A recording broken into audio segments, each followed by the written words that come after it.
Hey guys, Shae and Kendra coming to you here. We wanted to jump in and share with you some things that we've been hearing that post-surgery from explanting that maybe need to be debunked a little bit or reframed or have some better information added to the situation.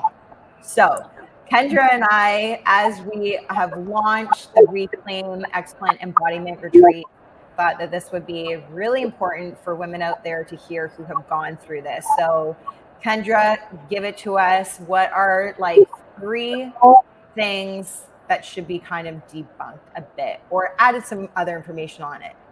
Yeah, sure. So I think the biggest one that I hear is the care of the scars. So I think it's pretty common that you receive some sort of guideline around how to massage the scar. However, in the way that I work the scars, I've been working with scars for over 10 years now. And the way that we should be working with the scars is very precise. And there's actually a progression. So I begin a woman in like phase 1 or step 1, and there's many different phases all the way to like phase 5 and sometimes 6 that are very important to go all the way through so that you can maximize the benefit, not just locally at the scar, but improving the mobility and the movement and the circulation and the flow of the whole body. So that is, go ahead. Yeah.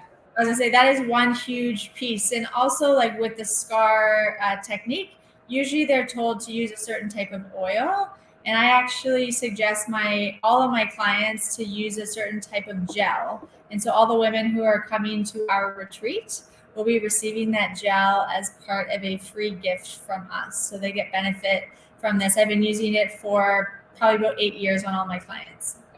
So there are women that are told from their surgeons once their scars have actually healed and they can actually touch again, that doing touch work for 4 weeks is sufficient on the scars. Would you say yes or no to that? I'd say hell no. Okay. So when you say like phases, what type of time is that frame? Is that 6 months? Is that a year? Should it be for the rest of your life? Like what is that time frame? Luckily, it will not be for the rest of your life because there's a very progressive way that we actually break down the scar tissue and the adhesions. So typically, it's anywhere between 3 to 6 months, depending on the healing, if there is infections while the healing, where the scars are. There's a few variables that are taken into account, but it's definitely longer than the prescribed amount that you just mentioned.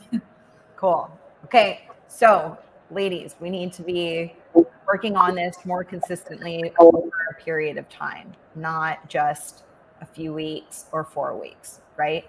I guess it's kind of like the analogy of thinking of going to the gym for 4 weeks and expecting to see results and like lose weight, get toned.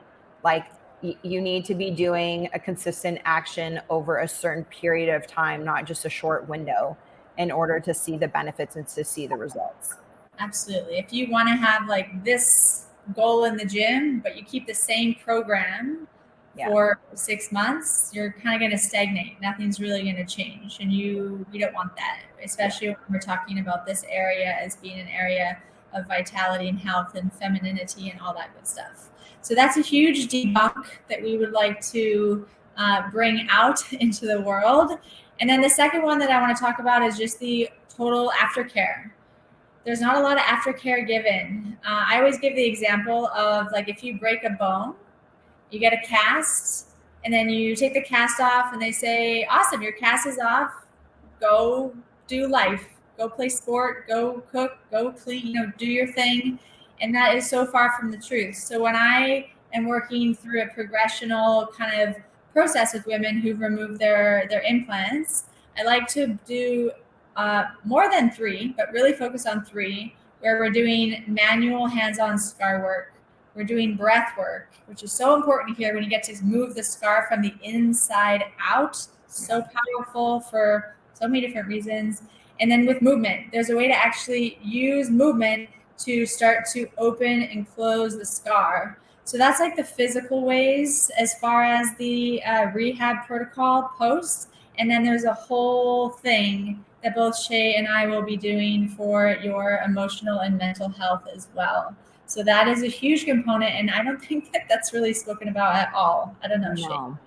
No, I don't think it is either. Like, I know for me personally, it was definitely not part of my healing post-op. Yeah. So it's so crucial, and it doesn't matter if you've had that, your breast implants removed recently or a decade ago. A lot of that emotional stuff is still kind of wrapped up into the scar, into the whole experience. And so we really want to liberate that with all of the tools that we will be offering in the retreat. Yeah. So I love it. Yeah. So super important. I'm going to say, like, if you guys have other questions, maybe around like what your surgeon told you to do, shared with you to do. And also say too, like, obviously, like, Kendra and I are not doctors. We're not the surgeon, and they're operating from, or they're acting, I guess, with your best interest and telling you what to do. But Kendra can share with you that in the medical world, scars are like minuscule, like a few sentences in school that you go over. And so this is a thing that has been really overlooked, I think, is a fair thing to say. So if you have questions about it, what you've been told, send us a DM. We would love to connect with you. And go to Explant Retreat for more information. We'd love for you to join us on one of our retreats. And the first one coming up is in April in Costa Rica. So you should come and experience the Pura Vida and heal and have a wonderful week with us.